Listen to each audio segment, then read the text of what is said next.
الحمد لله وحده والصلاة والسلام على من لا نبي بعده اللهم صل وسلم على نبينا وحبيبنا محمد صلى الله عليه وسلم أعوذ بالله السميع العليم من الشيطان الرجيم بسم الله الرحمن الرحيم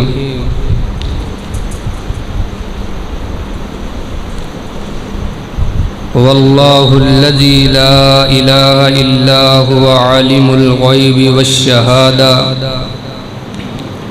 هو الرحمن الرحيم وقال صاحب القرآن صلى الله عليه وسلم من يرد الله به خيرا يفقهه في الدين لا ریب تیری روح کو تسکین ملے گی، لا ریب تیری روح کو تسکین ملے گی، کرب کے لمحات میں قرآن پڑھا کر، پھر آئے گا تجھے جینے کا سلیقہ سید کونین کے فرمان پڑھا کر۔ کیا کیا نعمت نہیں تجھے ملی، فرصت جو ملے تو سورہ رحمان پڑھا کر۔ حضرات ذی وقار، ماشاءاللہ ہمارے بزرگ بڑی ہی عالمانہ فاضلانہ اور عمر کے تقاضے اور تجربے کے مطابق ہم سے گفتگو کر رہے تھے۔ اللہ ان کے علم و عمل میں، عمر میں، صحت میں رحمتوں کا، برکتوں کا نزول فرمائے اور ہمیں عمل کی وافر توفیق عطا فرمائے۔ چند منٹوں کے لیے آپ سے ہم کلام ہونا چاہتا ہوں۔ آپ ماشاءاللہ بڑے ہی خوش قسمت لوگ ہیں کہ جنہوں نے قرآن جیسی عظیم کلام کو سننے کی سعادت حاصل کی ہے۔ یہ وہ کلام ہے کہ ان اللہ یرفع بہذا الکتاب اقواما، کہ یہ کتاب وہ قومیں کہ جو پستی کے گٹا ٹوپ اندھیروں کا شکار ہو چکے ہوتے ہیں، اگر اس کتاب کو سینے سے لگا لیں، اپنے دل کی بہار اس قرآن کو بنا لیں، تو یقیناً یہ قرآن ان کو اٹھا کر کے آسمان سے بھی بلند تر کر دیتا ہے۔ اور کچھ ایسے بھی بدبخت نکل آتے ہیں کہ اسی قرآن کی وجہ سے ذلیل و خوار ہو جاتے ہیں۔ اس کی مثال بھی دیکھنی ہو تو ہمارا معاشرہ بالکل اس کا عکس ہے، اس کا نقشہ اور منظر کشی ہوئی ہے۔ عزیز دوستو، رسول اللہ صلی اللہ علیہ وسلم طائف سے سفر کر کے واپسی کا رستہ مکے کی طرف لیے ہوئے تھے۔ وہاں پر نماز فجر کے اندر رسول اللہ صلی اللہ علیہ وسلم تلاوت قرآن مجید فرقان حمید فرما رہے تھے۔ وہاں پر قرآن کہتا ہے ایک گروہ آیا ہوا تھا، انسانوں کا نہیں تھا، دوسری مخلوق جن کو ہمارے ساتھ جوڑا گیا ہے، وَمَا خَلَقْتُ الْجِنَّ وَالْإِنسَ إِلَّا لِيَعْبُدُونِ، جنوں کا گروہ تھا۔ وہ ایک اپنی افراتفری کے اندر تھے، کچھ ڈھونڈ رہے تھے، تلاش کر رہے تھے۔ ان کی جو آسمان سے خبریں چراتے تھے یا ان کو مل جایا کرتی تھی، اب وہ بند ہو چکی تھی۔ اب وہ تلاش و بسیار میں تھے کہ کیوں یہ ہماری خبریں جو ہیں وہ بند ہوئی ہیں، وجہ کیا ہے؟ کچھ تو زمین کے اندر کچھ انوکھا ہو چکا ہے کہ جس وجہ سے شاید ہماری خبریں بند ہیں تو ہم نے تلاش کرنا ہے۔ یہ گروہ اسی تلاش میں تھا تو وادی نخلا کے اندر رسول اللہ صلی اللہ علیہ وسلم قرآن پاک کی تلاوت کر رہے تھے اور رب کی پہچان کی آیات تلاوت کر رہے تھے۔ خوش قسمتی ان جنوں کی یہ تھی کہ ان کو عربی آتی تھی، قرآن سمجھ میں آ گیا۔ وہ آیتیں ذرا سماعت فرمائیے گا۔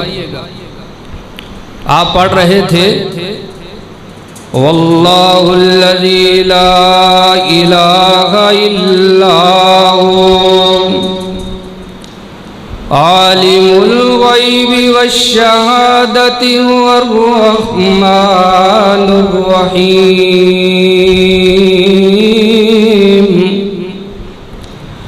واللہ الذی لا الہ الا هو الملک القدوس السلام المؤمن المهيمن العزيز الجبار المتكبر سبحان الله عما يشركون۔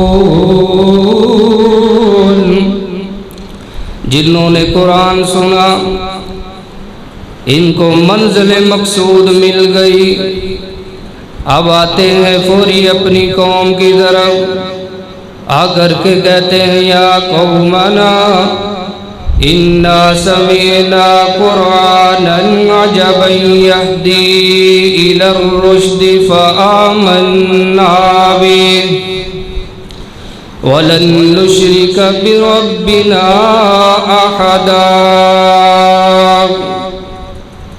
کہتے ہیں او ہماری قوم کے لوگوں، ہم تو عجیب قرآن سن کر کے آ رہے ہیں،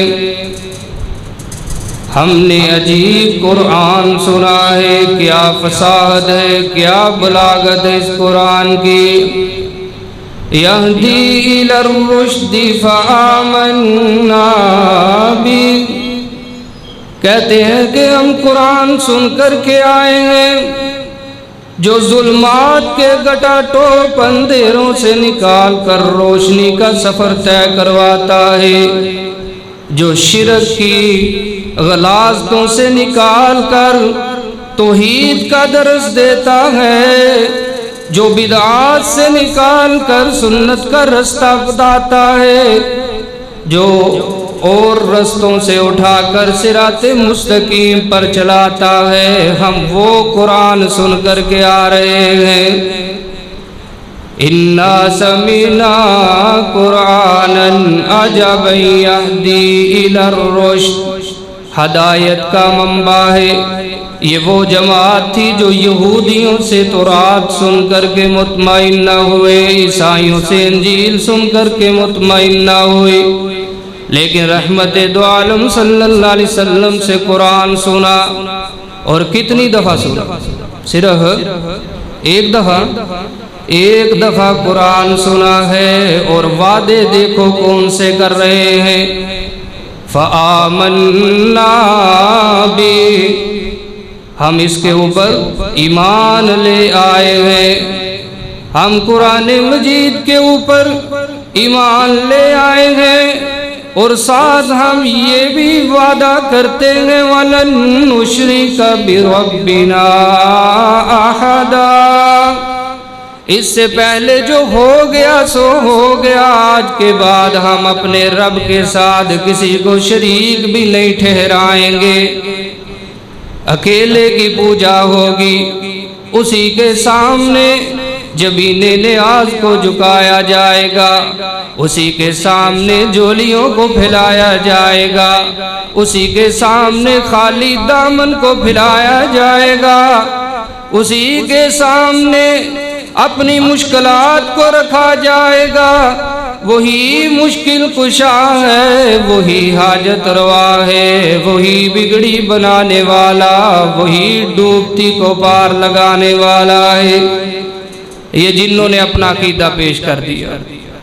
میرے عزیز دوستو، قرآن تو دلوں کی بہار ہے، قرآن ہی تو اصل ہے کہ جب یہ سینے میں اترتا ہے، اگر کوئی اتارنے کی کوشش کر لے تو پھر یہ باقی کے کام قرآن خود کر ڈالتا ہے۔ اس کے اندر اتنی پاور موجود ہے۔ آپ قرآن سننے کے لیے آتے ہیں تو گھنٹہ گھنٹہ کھڑے ہو جاتے ہیں، کون سی چیز ہے بھائی؟ انسان کھڑا رہ سکتا ہے؟ 5 منٹ ہم کہیں کھڑے نہیں رہ سکتے، لیکن قرآن کھڑا کر لیتا ہے۔ قرآن اس قدر پاورفل چیز ہے کہ جب یہ ذہنوں کے اندر آئے یا ہم کسی کو سنائیں تو بڑے بڑے لوگ ہیں جن کو ہم روتے ہوئے دیکھتے ہیں۔ کوئی چیز جن کے دل کو نرم نہیں کرتی، قرآن ان کو بھی۔ وہ پتھر کے زمانے کے لوگ، جاہلیت کے زمانے کے لوگ، حضرت ابو بکر صدیق رضی اللہ تعالیٰ عنہ شاید زندگی میں روئے نہ ہو، لیکن قرآن کی جب تلاوت کیا کرتے تو مکہ کی گلیوں میں گونج پڑ جایا کرتی تھی، اور لوگ آ جاتے قرآن سننے کے لیے۔ کچھ تو عجیب یعنی تعجب کا شکار ہو جاتے کہ اس بوڑھے کو ہوا کیا ہے، یہ روتا کیوں ہے، آؤ دیکھو تو صحیح۔ جب قرآن سنتے تو پھر پتہ چل جاتا کہ واقعی ہی اس کا رونا بنتا ہے، اور کہتے تھے کہ اس کو نکال دو، نہیں تو یہ سب کو ہی اپنے جیسا کر لے گا۔ پھر پہلے تو لوگ وہ عشقی مشوقی کے شعر و شاعری سن کر کے روتے ہیں، پھر سارا مکہ قرآن سن کر اور سنا کر کے ہی رویا کرے گا، نہیں تو اس کو نکال دو۔ اور لوگوں نے نکالنے کی کوشش بھی کی۔ تو میرے عزیز دوستو، یہ قرآن ایسی ہی پروکار چیز ہے۔ رب کائنات نے فرمایا وَإِذَا سَمِعُوا مَا أُنزِلَ إِلَى الرَّسُولِ تَرَىٰ أَعْيُنَهُمْ تَفِيضُ مِنَ الدَّمْعِ مِمَّا عَرَفُوا مِنَ الْحَقِّ يقولون ربنا آمنا فاكتبنا مع الشاہدین۔ جب آپ کے اوپر قرآن نازل ہوتا ہے اور یہ سننے والے جب قرآن سنتے ہیں میرے محبوب، آپ دیکھتے ہیں کہ ان کی آنکھوں سے آنسوں کی برسات جاری ہو جاتی ہے، آنکھوں سے آنسو جاری ہو جاتے ہیں۔ کیا سن کر؟ بولیے، سن رہے ہیں آپ؟ اللہ آپ کو جزائے خیر دے۔ قرآن سن کر کے قوالیاں نہیں، گانے نہیں، میوزک نہیں، شعر و شاعری نہیں۔ صحابہ روتے ہیں، رسول اللہ سے تو قرآن سن کر کے رویا کرتے تھے۔ میرے عزیز دوستو، کچھ اور سن کر کے نہیں رویا کرتے، روتے تھے تو اپنے دکھ اور دکھیارے ہو کر کے نہیں، پریشانیوں کا اظہار کر کے نہیں روتے تھے، بلکہ قرآن سن کر اور ساتھ کہتے تھے ربنا آمنا فاکتبنا مع الشاہدین۔ الہ العالمین لکھ لیجیے نا ان کے اندر، ہمارا شمار بھی کر لیجیے نا، جو تیرے اوپر ایمان لانے والے، تیرے رسول پر ایمان لانے والے، تیری کتابوں پر ایمان لانے والے ہیں، جن سے تو خوش ہوتا ہے، ان کے اندر ہمیں بھی شمار کر لے۔ قرآن دلوں کے اندر اترنے والی چیز ہے۔ حضرت اسید ابن حضیر رضی اللہ تعالیٰ عنہ رات کی تاریکی میں قرآن پڑھ رہے ہیں۔ صحابہ کا یہی وتیرہ رہا ہے، نیکوکاروں کا یہی وتیرہ، یہی طریقہ رہا ہے کہ رات کو روشن رکھتے تھے، رات کے اندھیرے کو ختم کیا کرتے تھے، صبح کے سویرے سے نہیں بلکہ قرآن کے نور سے منور کیا کرتے تھے۔ حضرت اسید ابن حضیر رضی اللہ تعالیٰ عنہ رات چھائی ہوئی ہے، سناٹا چھایا ہوا ہے، سارے لوگ سوئے ہوئے ہیں، اور اسید قرآن کھولے ہوئے قرآن کی تلاوت میں محو ہے، قرآن کا پڑھ رہے ہیں، تلاوت قرآن مجید جاری ہے۔ کس قدر وجد میں ہوں گے قرآن پڑھ کر؟ آج تو وجد آتے ہیں کسی اور چیز کے اندر ہی نہ۔ میرے عزیز دوستو، کبھی قرآن پڑھ کے وجد آ گیا تو خدا کی قسم ہے کامیاب ہو جائیں گے۔ حضرت اسید قرآن پڑھ رہے ہیں، ساتھ دیکھا گھوڑا بنا ہوا ہے صحن میں جو بدکنے لگا، حرکت میں آ گیا، اچھلنے لگا، کودنے لگا ہے۔ قرآن کی تلاوت بند کر دی، گھوڑا پرسکون ہو گیا۔ صحیح بخاری کی حدیث ہے، رسول اللہ صلی اللہ علیہ وسلم کے یہ پیارے صحابی جب گھوڑا رک گیا تو پھر قرآن کی تلاوت جاری ہو گئی ہے۔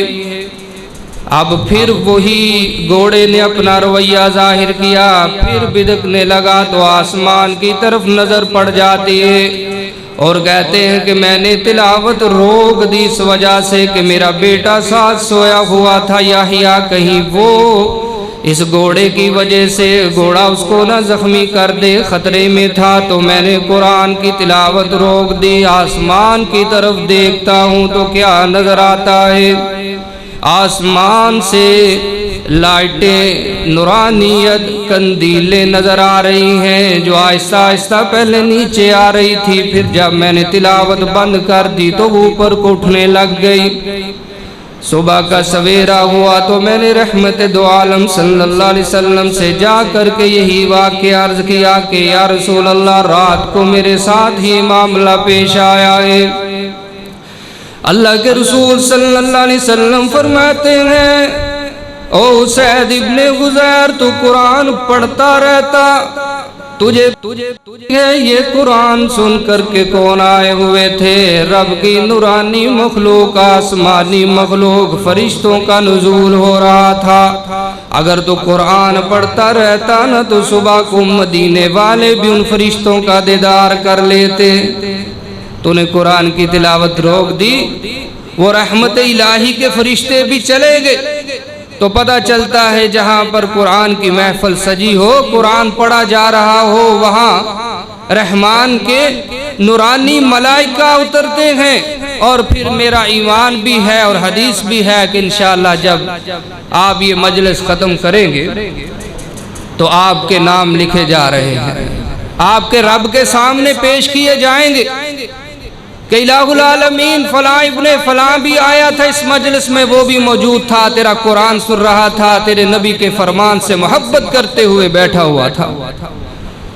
میرے عزیز دوستو، تو میں بات کر رہا تھا قرآن مجید کو پڑھیے، اس قرآن کو اپنے زندگی کا حصہ بنائیے۔ بہاریں قرآن سے آتی ہیں، یہ جنوں کی، انسانوں کی بات نہیں کر رہا، جنوں نے قرآن سنا ہے، جنوں نے، اور ایک دفعہ قرآن سنا ہے اور کہہ رہے ہیں فآمنا بہ ولن نشرک بربنا احدا، کہ آج کے بعد ہم اللہ کے ساتھ شرک نہیں کریں گے۔ اور آج قرآن پڑھنے والے پڑھ جاتے ہیں سارا شیخ القرآن بھی کہلا لیتے ہیں، شیخ الحدیث بھی کہلا لیتے ہیں، اور پھر بھی اللہ کے ساتھ شرک سے باز نہیں آتے۔ میرے عزیز دوستو، ہر نبی کی یہی دعوت تھی، یہی پکار تھی۔ قرآن پاک ہمیں یہی بتاتا ہے، جگہ جگہ پر اللہ نے جس چیز سے منع کیا ہے وہ شرک ہے، اور عقیدہ توحید کو اپنانا ہے۔ عقیدہ توحید نہیں ہے تو کچھ بھی نہیں ہے۔ ہماری نمازیں، روزے، حج، زکوٰۃ، خیرات و صدقات، جو کچھ بھی انسان کر لے، اگر اس کے اندر عقیدے کے اندر ملاوٹ ہے تو میں نہیں کہتا رب کا قرآن ہے۔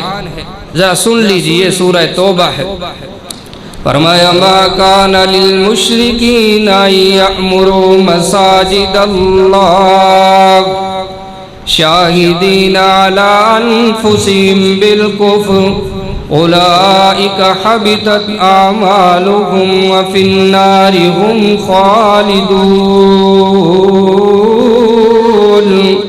الہ العالمین نے فرمایا مساجد بھی تعمیر کر لیں، اور مساجد بھی کوئی عام نہیں، یہ مسجد قباء ہے نا، یہ کوئی اور مسجد کا نہیں، بلکہ رب کا گھر بیت اللہ بھی بنائے، اور عقیدے میں شرک کی غلاظت ہے تو فرمایا ہم اس کی یہ عبادت بھی قبول نہیں کرتے۔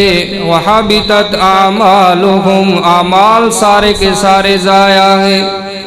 حضرت نوح علیہ السلام یہی دعوت دیتے رہے 950 سال اکلوتے سیدنا نوح نے یہ دعوت دی ہے۔ 950 سال دعوت دینا کوئی تھوڑا نہیں ہے، مسلسل لیلم و نہارا، دن کو بھی رات کو بھی، رات کی تنہائیوں میں بھی رب کی توحید بیان کرتے رہے ہیں، اور صبح کے سویروں میں، دوپہر کے اوقات میں، جب دیکھو پیارے نور نبی جو ہیں وہ دعوت توحید لے کر لوگوں کے پیچھے پیچھے ہیں، لوگ آگے آگے ہیں، ماننے کو کچھ تیار نہیں ہے۔ 950 سال ایک ہی کام کیا جائے کیا کم ہے؟ لیکن جب یہ نبی دنیا سے رخصت ہوئے تو ان کے بعد پھر نبی بھیج دی اللہ نے کہ ابھی بھی توحید کا کام باقی ہے، جاؤ نہ جا کر کے میرے پیارے ابراہیم آپ بھی یہی کام کر کے آئیے۔ انہوں نے بھی مارے کھائی، لوگوں کے تانے برداشت کیے، آگ میں پھینکے گئے۔ وجہ کیا تھی بھائی؟ کیا کوئی سوال تھا ان کا؟ اجرت مانگتے تھے؟ کوئی سوال نہیں، کوئی ڈیمانڈ نہیں۔ قرآن نے بڑے واضح اعلان فرما دیے کہ میرا ہر نبی یہی کہتا تھا کہ کائنات کے لوگوں، میں تمہیں آگ سے بچانا چاہتا ہوں اور تمہیں جنت کا مہمان بنانا چاہتا ہوں، آؤ میری بات کے اوپر لبیک کہو، اور میں خلوص نیت کے ساتھ اور بغیر کسی لالچ اور حرص اور طمع کے تمہیں دعوت دیتا ہوں۔ اور دعوت بھی کیا دیا کرتے تھے؟ دعوت توحید۔ اینڈ پر آئیے رحمت کائنات صلی اللہ علیہ وسلم، تو آپ نے بھی یہی دعوت دیتے ہوئے مارے کھائی ہیں۔ جنوں نے مان لیا، لیکن بہت سارے انسان آج بھی اس کو ماننے کو تیار نہیں ہے، اور قرآن کہتا وَمَا يُؤْمِنُ أَكْثَرُهُمْ بِاللَّهِ إِلَّا وَهُمْ مُشْرِكُونَ۔ آج بھی لوگ جو ہیں وہ لو لگاتے ہیں تو کسی اور سے لگاتے ہیں۔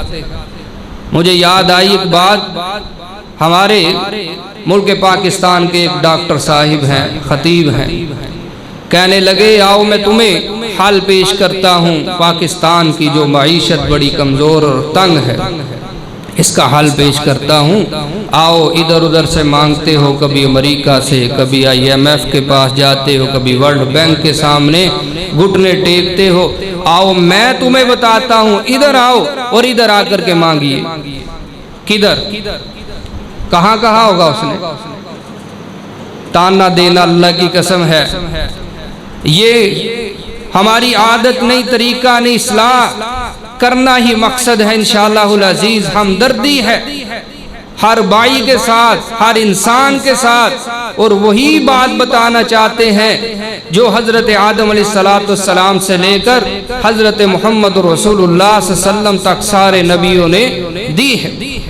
اس نے کہا آؤ ادھر، ہم بڑے حیران تھے کہ کوئی پتے کی بات بتائے گا، کہنے لگا آؤ ادھر ہمارے علی حجویری رحمہ اللہ کے دربار داتا صاحب پہ آؤ، یہاں پر آ کر کے مانگو، یہ تمہاری ساری مشکلات دور کر دیں گے۔ یعنی کہ آج بھی یہ نظریہ لوگ رکھتے ہیں کہ ہم تو یہی کہتے ہیں مشکل کشا، حاجت روا، اور ان جنوں نے بھی کہہ دیا تھا کہ وَلَن نُشْرِكَ بِرَبِّنَا أَحَدًا۔ میرے عزیز دوستو، سارے ہی لاچار ہیں، میرا رب بے نیاز ہے، وہ کسی کے سامنے عاجز نہیں ہے، اللہ اکبر، سارے ہی ضرورت مند ہیں اور وہ ضرورتوں سے پاک ہے، سارے ضرورت مند اور وہ سب کی ضرورتوں کو پورا کرنے والا ہے۔ میرے عزیز دوستو، سارے محتاج ہیں اور وہ اکیلا بے نیاز ہے۔ آئیے اور اسی کے سامنے گڑ گڑائیے۔ ایک ہمارے پیر صاحب گزرے ہیں، پیر آف گولڑا شریف کے پیر نصیر الدین نصیر شاہ صاحب، یہ ان کا کلام ہے، میں آپ کے سامنے پیش کرنا چاہتا ہوں۔ خالص توحید پر مبنی انہوں نے چند کلمات بولے ہیں۔ وہ کہتے ہیں کہ سب کا داتا ہے تو، سب کا داتا ہے تو، سب کو دیتا ہے تو، تیرے بندوں کا تیرے سوا کون ہے۔ وہ دوسرے ڈاکٹر صاحب نے تو کسی اور کو کہا تھا، اللہ ان کی قبر کو نور سے منور کرے، انہوں نے اللہ کو کہا ہے کہ سب کا داتا ہے تو، سب کو دیتا ہے تو، تیرے بندوں کا تیرے سوا کون ہے؟ انبیاء و اولیاء و اہل بیت نبی، تابعین و صحابہ بھی جب آ بنی، گر کے سجدے میں سب نے یہی عرض کی، تو نہیں تو مشکل کشا کون ہے؟ کون سنتا ہے فریاد مظلوم کی؟ کس کے پاس ہے کنجی مقصوم کی؟ سب کا داتا ہے تو، سب کو دیتا ہے تو، تیرے بندوں کا تیرے سوا کون ہے؟ وقال ربکم ادعونی استجب لکم، اور یہی تو تمہارے رب نے فرمایا ہے کہ آؤ نہ مجھے پکارو، مجھ سے مانگو، میں تمہاری دعاؤں کو قبول کرنے والا ہوں، تمہاری التجاؤں کو پورا کرنے والا ہوں، تمہاری مشکلات کو دور کرنے والا ہوں، تمہاری بیماریوں کو میں دور کرنے والا ہوں، تمہارے رزق کی تنگیوں کو میں ختم کرنے والا ہوں، آؤ مجھ سے مانگو، میں ہی تمہارا واحد سہارا ہوں۔ ادھر ادھر جاؤ گے تو لوٹے جاؤ گے، ادھر آؤ گے تو تمہاری لاج رکھی جائے گی، کچھ نہیں بھی ہے تو پھر بھی آؤ، خالی ہاتھ آؤ، ملے گا تو اسی در سے ملے گا، کوئی اور در اس کے علاوہ ہے ہی نہیں ہے کہ جس سے مرادیں پوری ہو سکے۔ تو اس لیے آئیے نا یہ آج کا پیغام لے کر کے جائیے، جن کیا کہتے ہیں وَلَن نُشْرِكَ بِرَبِّنَا أَحَدًا، کہ آج کے بعد ہم شرک نہیں کریں گے۔ میرے عزیز دوستو، آج ہم کمزور ہیں تو وجہ یہی ہے، ہر محلے میں شرک کا اڈا، ہر کوئی جو ہے وہ اپنا علیحدہ آستانہ سجایا ہوئے ہے، ہر کوئی اپنا اپنا بنائے ہوئے ہے۔